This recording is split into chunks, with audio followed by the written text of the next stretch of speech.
here we are in our third Sunday of praise, and praise is our vision for 2020. This new year began for us with an emphasis on praise. In these first few weeks of the year, what we're wanting to do is clarify what we mean by praise. This is helping us chart the course for our ministry direction this year. And the first thing that we really want to get clear on today before we go a little bit deeper is this: praise is alignment. It is aligning our mind, our body, our soul, all together in a Godward direction.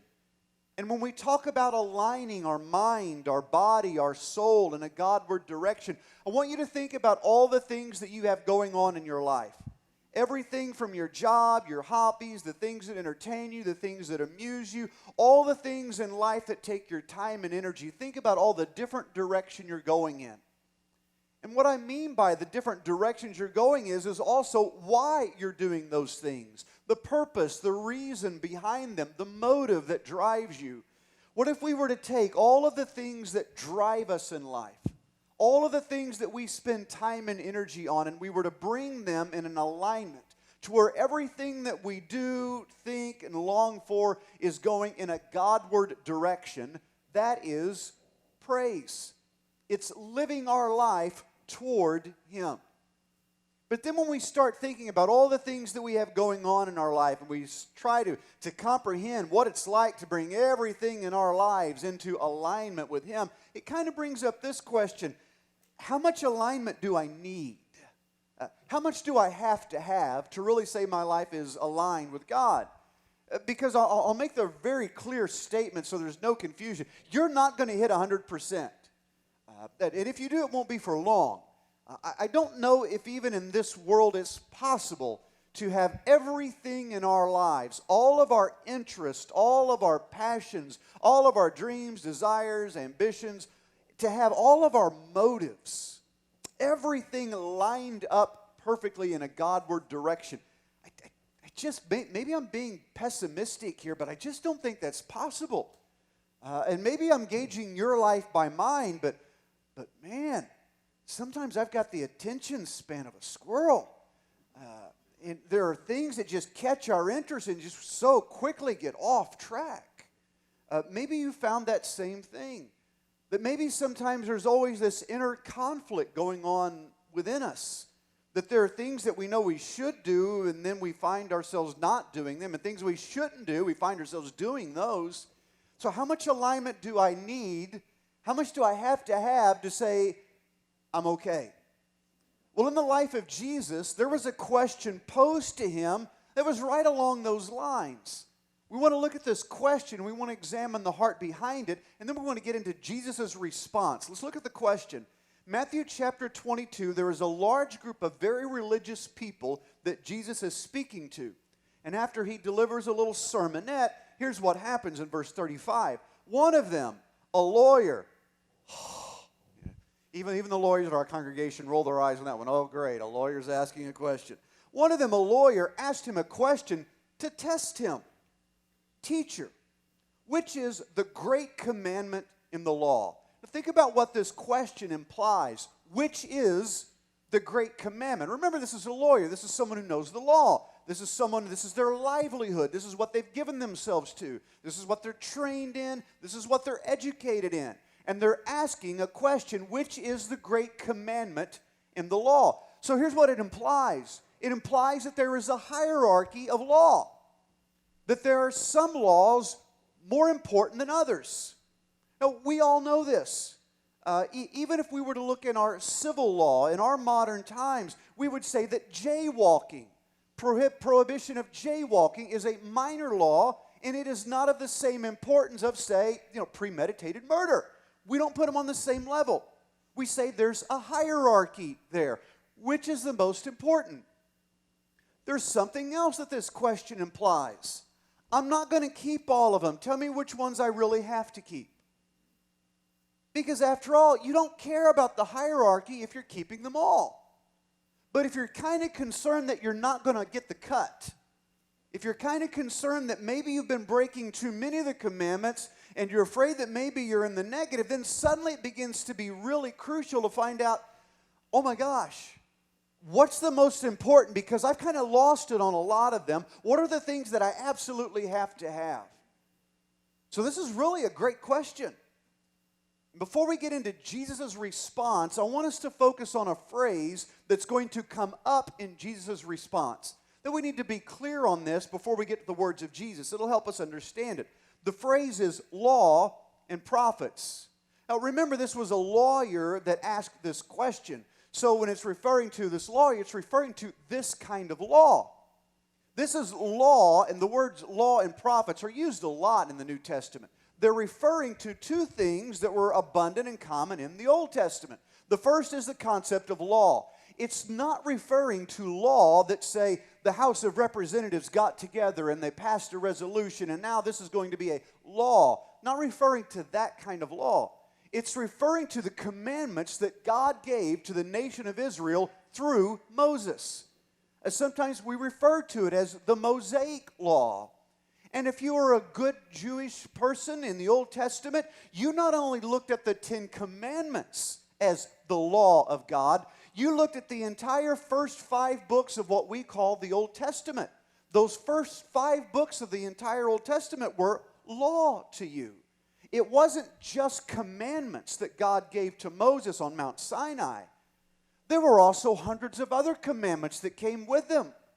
And it isn't just the rules that God gave. It was also looking at the entire interaction between God and mankind that is recorded in those first 5 books of the Old Testament. That if you and I were good Jewish people in the Old Testament, we would look at that and we would see how God interacted with man, and then we would see the rules that God gave to mankind, and we would say, this is law. This is the way it ought to be. This is the way it should be. It was religious law, but understand this. It was so important to the Jewish people. It was the foundation of the nation of Israel that the religious law also became their civil law. In fact, if you and I were to read the book of Numbers, the book of Deuteronomy, and even parts of the book of Leviticus, we would see that there are many laws there that God gave that dealt with how people are to act with one another. How we handle such things as recompense and loss and negligence. It was a wonderful foundation, not just for religious law, but for civil law. It was the building blocks of a nation. So when it says that a lawyer asked Jesus the question of which is the great commandment of the law, there's a little bit of religious bias there and also a little bit of civil bias, which is the most important. Now that second phrase, or that second word in the phrase, law and prophets. Prophets referred to people who came after the law was given. They were people that God used to deliver messages from Him to the nation of Israel through. They were means that God would communicate through His people. Now this is real important. Every time a prophet gave a word and said, this is what God is saying to you, it never changed anything within the law. It didn't add to the law. It didn't take away the law. It essentially explained, this is God's will. This is how you apply His law. So if you and I were good Jewish people, we would look at the law and prophets and we would say, this is authority for us. This is authoritative. Even the prophets essentially pointed to the law. It was their binding authority that said, this is the way it ought to be. These are the shoulds, the boundaries that God has given to us and said, this is how you build a nation. This is how you worship me. This is how you treat one another. Now, I want us to think about the nature of law itself.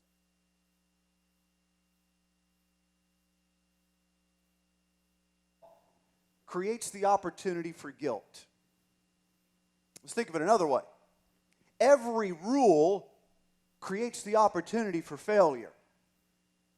Anytime there is an ought, you ought to do this, it creates the opportunity for failure.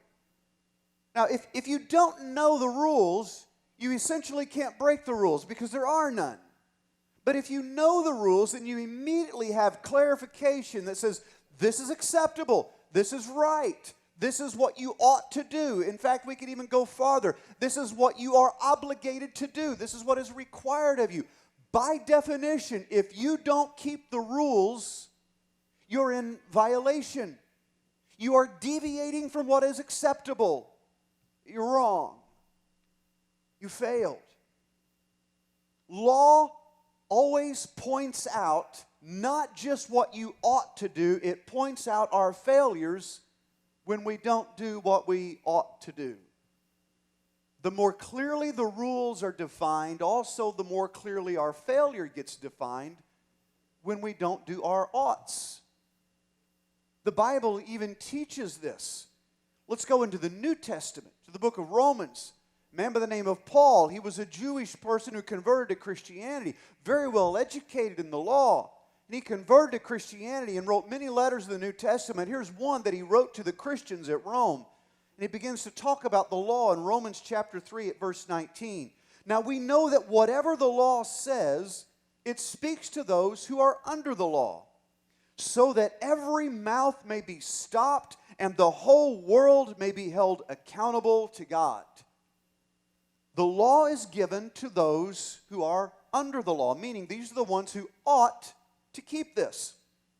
So law is right away a statement of position. If you have the lawgiver is saying, these laws represent my authority over you. I'm holding you accountable to do what you ought to do.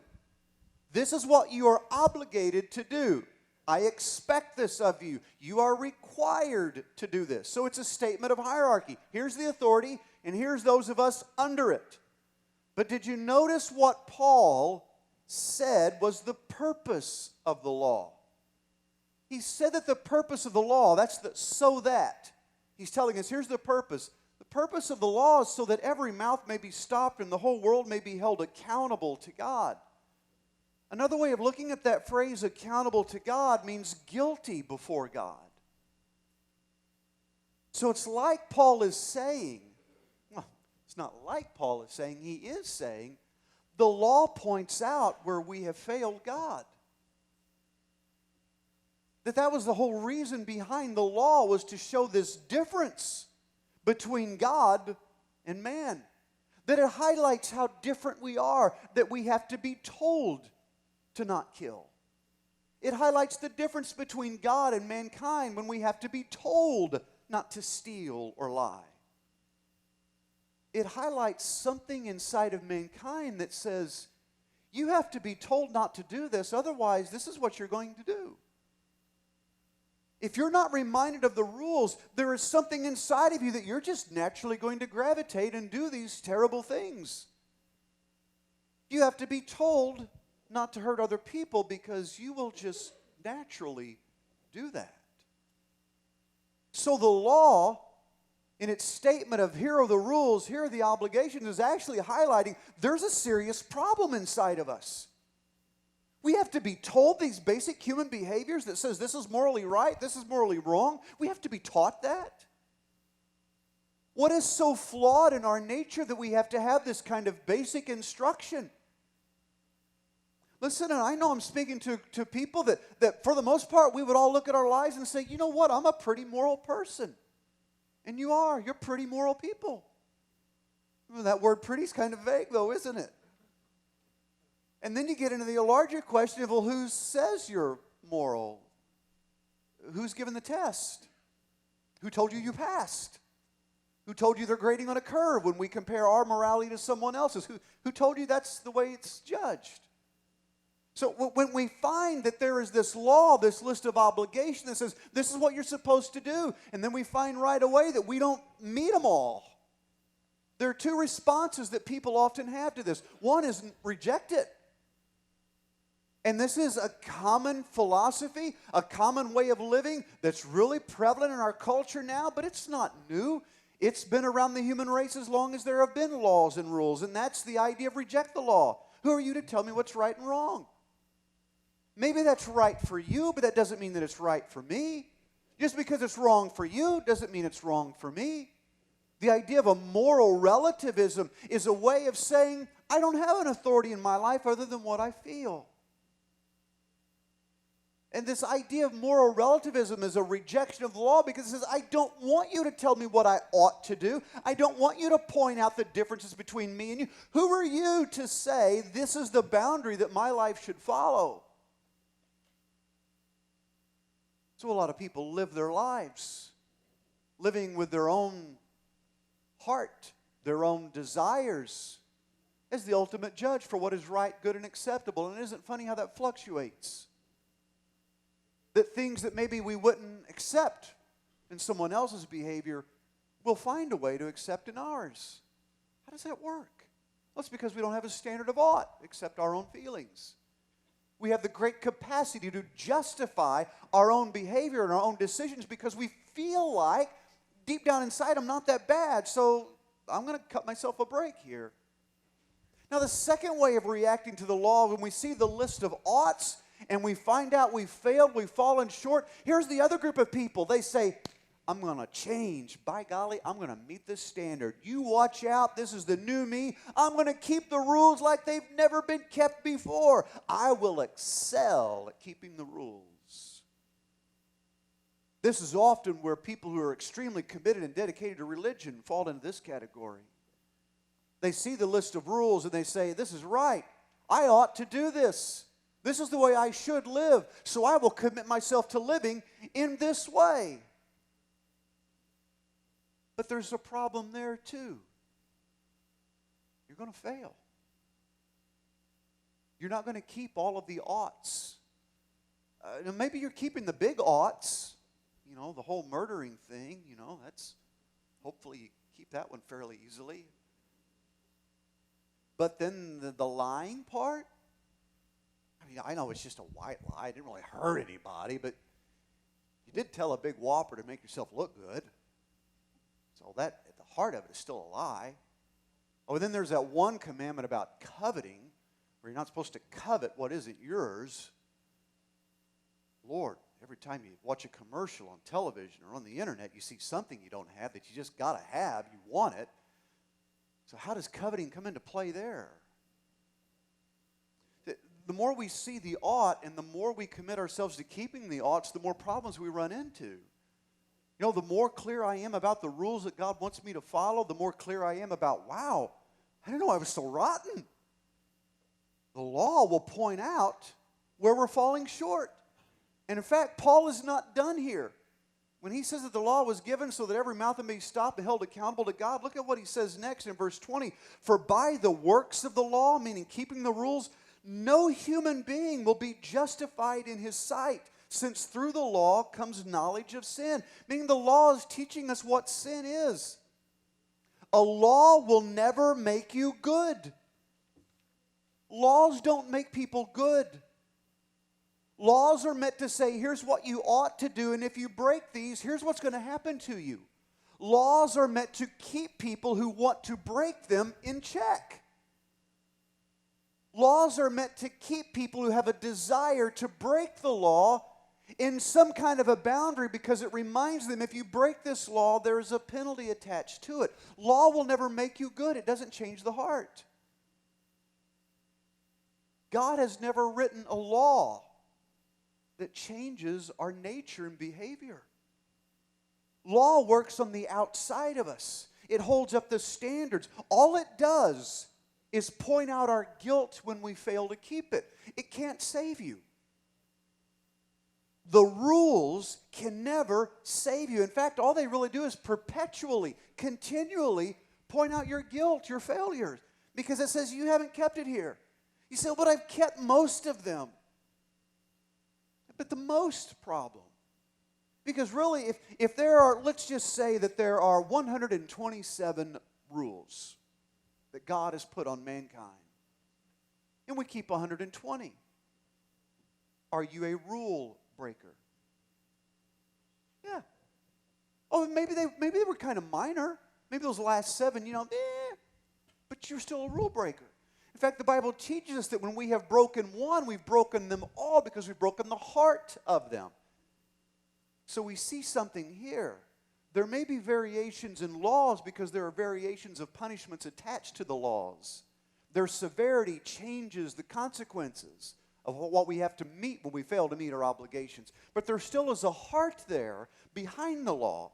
There's still something behind the law that says you have to be told not to do this, otherwise you would just go do it. You won't ever get right before God by trying to keep the rules, because the rules just show you where you've fallen, where you failed. So I want to tell you, if the heart of your religion is you're going to get to heaven by keeping the rules, you're missing out on the heart of why God gave the law in the first place. And I will tell you this, if the heart of your religion is just judging how well you keep the rules, you will have a very unhappy life. Because here's what's going to happen to you. The more you focus on keeping the rules and you think that's your standard of living life, the harder you are on yourself and the harder you are on other people as well. In fact, you'll probably get really sneaky on it at one point. You'll become harsher on other people than you will be yourself, because you'll give yourself a pass and you won't give other people a pass, because you're just sure in comparison their law breaking is much worse than yours. Those people. Funny how that works, isn't it? The law won't make you better. The law just shows where you failed to be right. Here's another problem with oughts. Ought is also an unreliable motivator. Here's what I mean by motivator. What drives you to make the decisions you make? What drives you to do the things you do in life? What motivates you to choose A instead of B? What drives you to say these words, not these words? What drives you to go here, not there? What is your purpose, your motive, the driving thing inside of you that leads you to make certain decisions? Sometimes ought drives us to make good decisions. And we say, oh, I want to do this, but I'm not going to because I know I ought not to do it. I should not. I have an obligation to God. I have an obligation to society to not break this law. I am motivated to do good. But sometimes ought is swallowed up by another more powerful motivator. At any given moment in our lives, our behavior is determined by whatever our strongest motivator is at the time. You can be motivated by greed and it will overcome your ought. You could be motivated by comfort, the desire to have comfort, and it will overcome your ought. You could be motivated by lust, by passion, and it will overcome your ought. At any given moment, what you ought to do can be chucked behind you because there is something else that's driving you more deeply, more powerfully than that.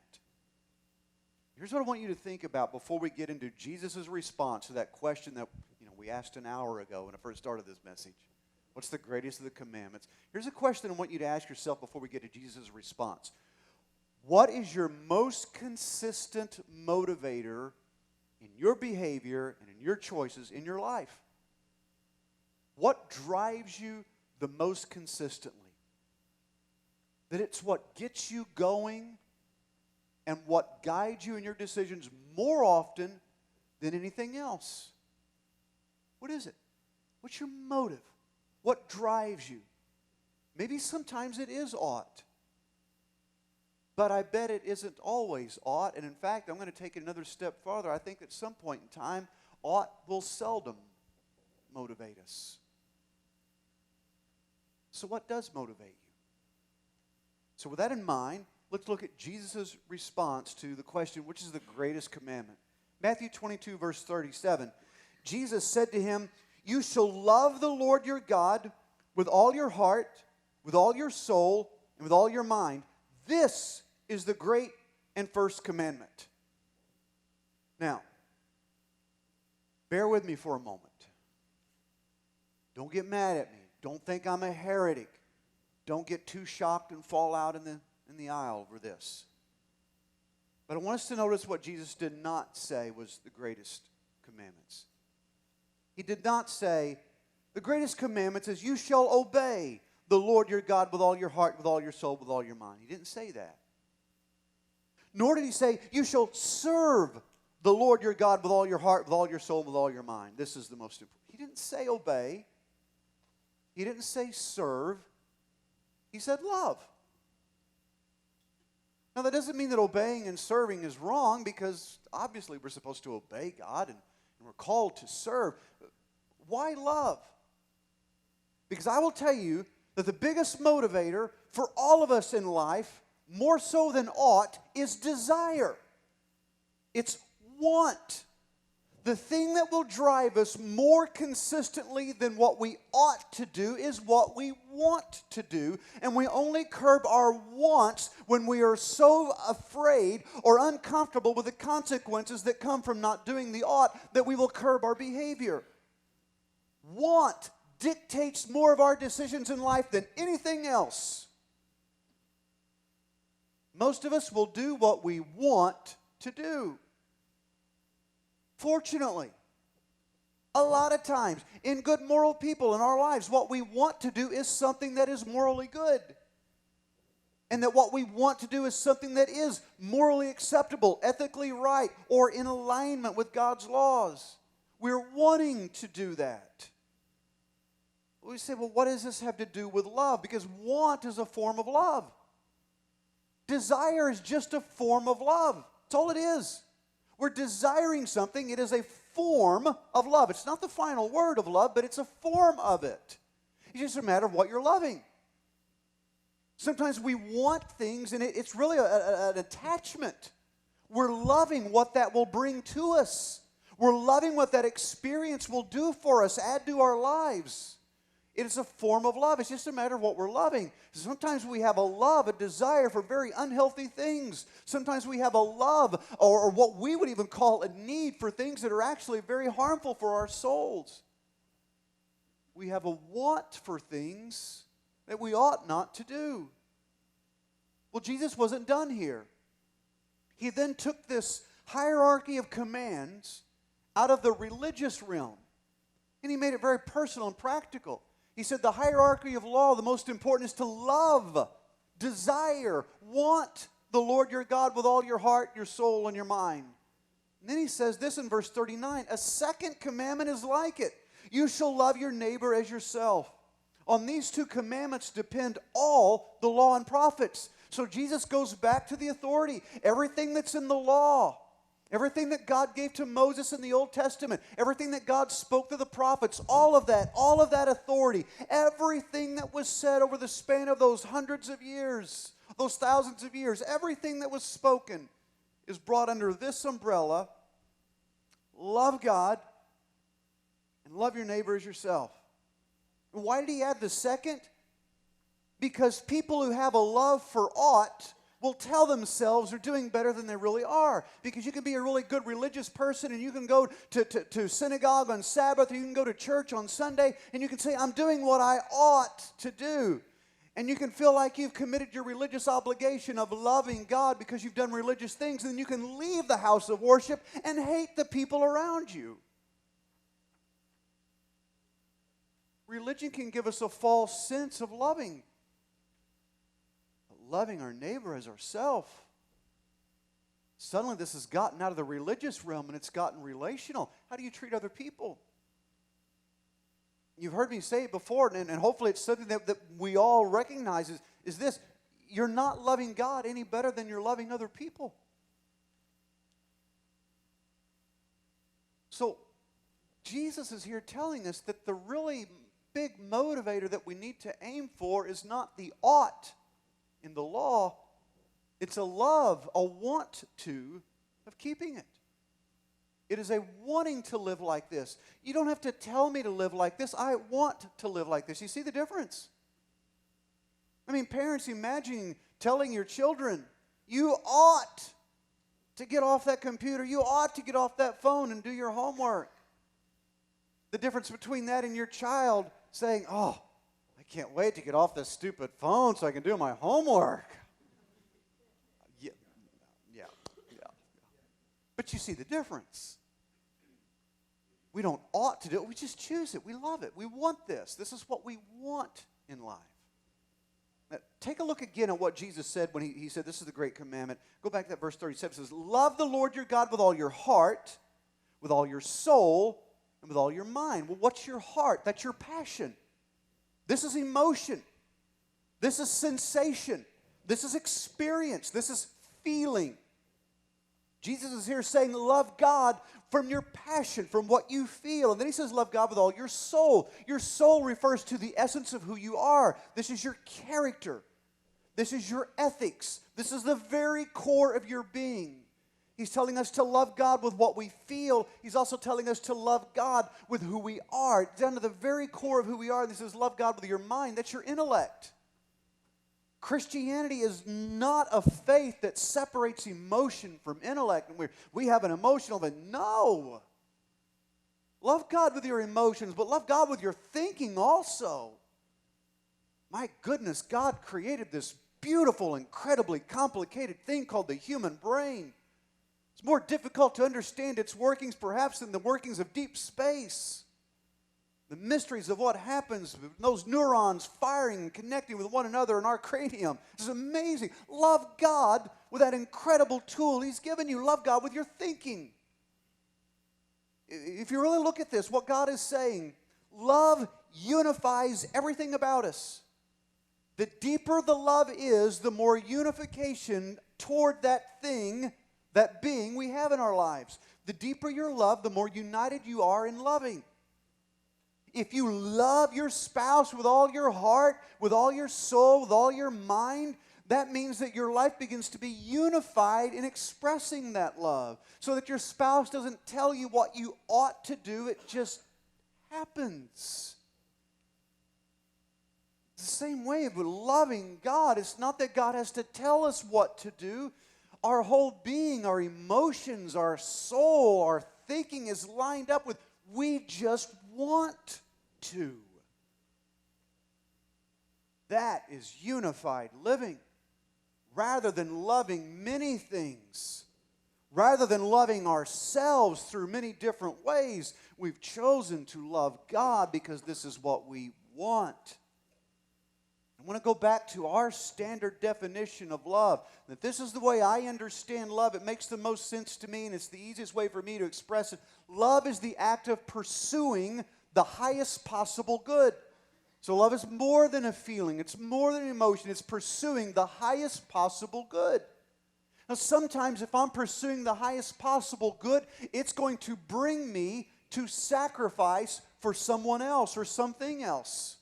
Because it's a higher good than me having my comfort. So I will sacrifice my comfort. I will sacrifice my pleasure for the sake of this higher good that is outside of me. Sometimes the highest possible good will bring sacrifice from others to us.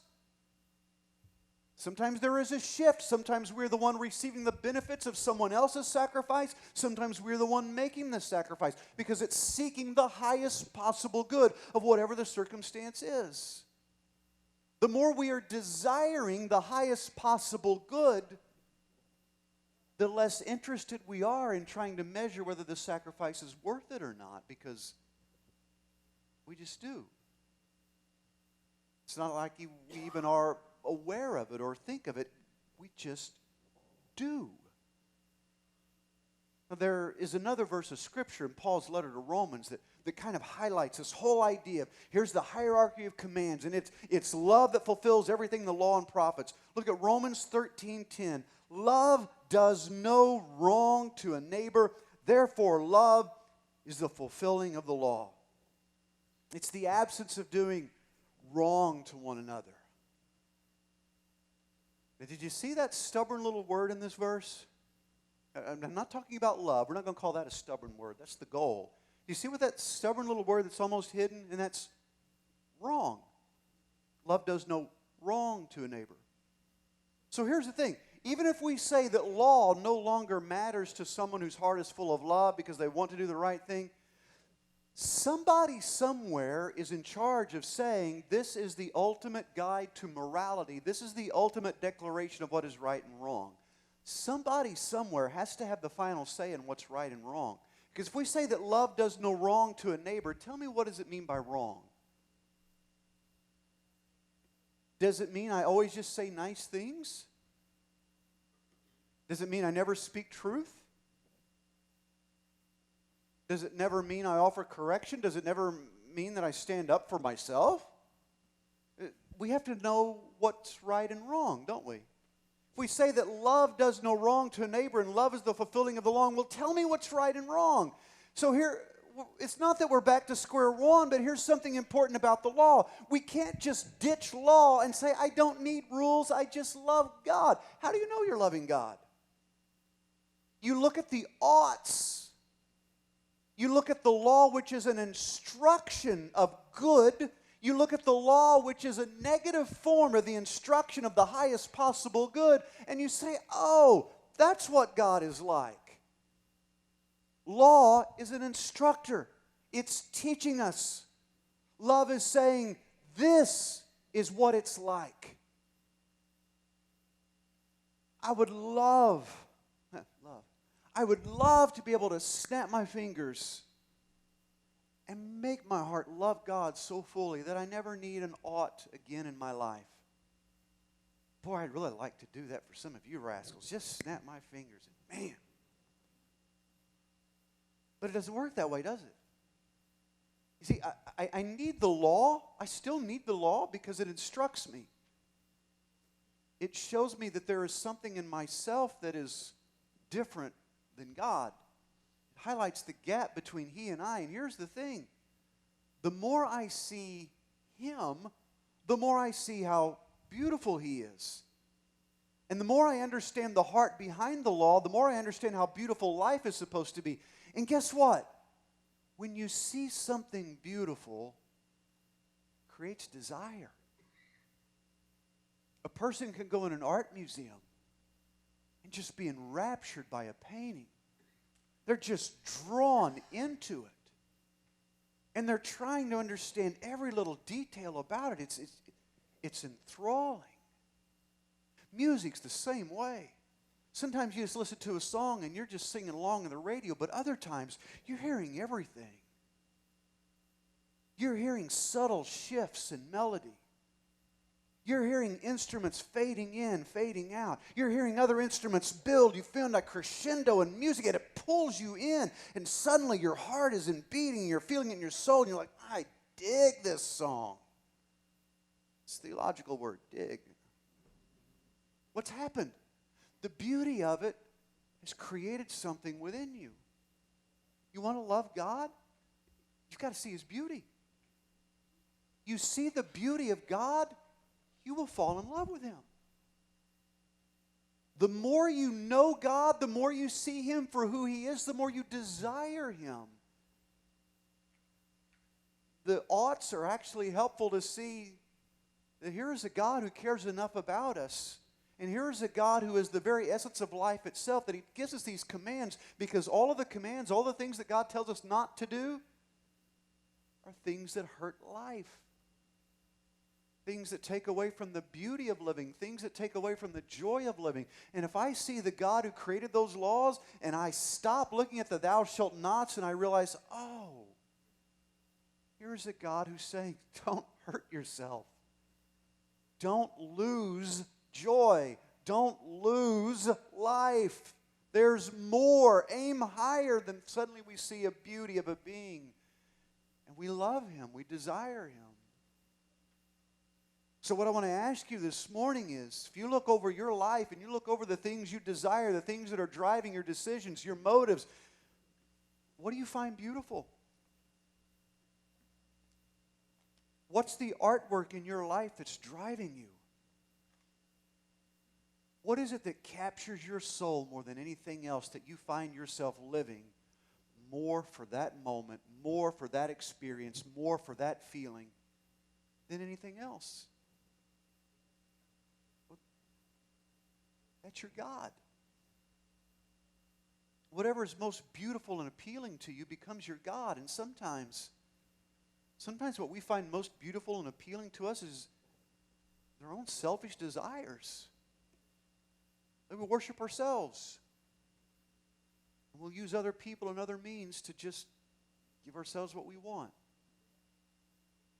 Well, I want to challenge you to find a beauty that makes your own fade by comparison. I want to challenge you to find the beauty of God and of who He is. I'm going to ask our musicians and our singers to come.